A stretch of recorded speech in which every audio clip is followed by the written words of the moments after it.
Over the years, and to simplify the selling process and facilitate cooperation amongst brokers, it has become standard practice in residential real estate to include both sides of the commission in the price.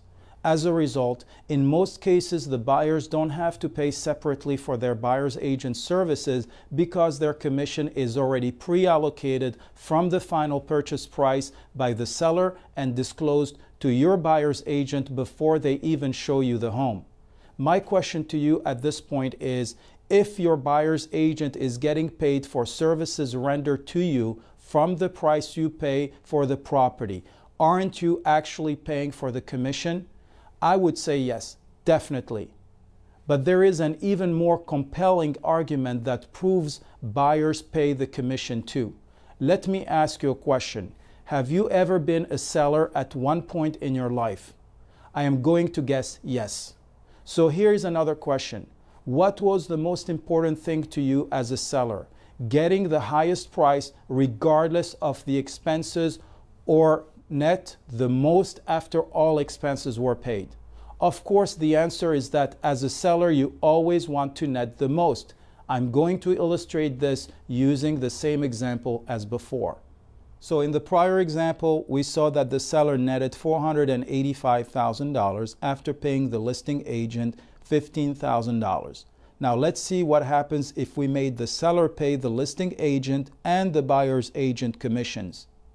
Contract price is $500,000. Buyer's agent commission is 2% or $10,000. Listing agent commission is 3% or $15,000. On the buyer side, the buyer pays $500,000. There are no commissions, and therefore the buyer out of pocket is $500,000. Compare that to the prior example where the buyer was paying also the commission and the buyer paid a total of $510,000.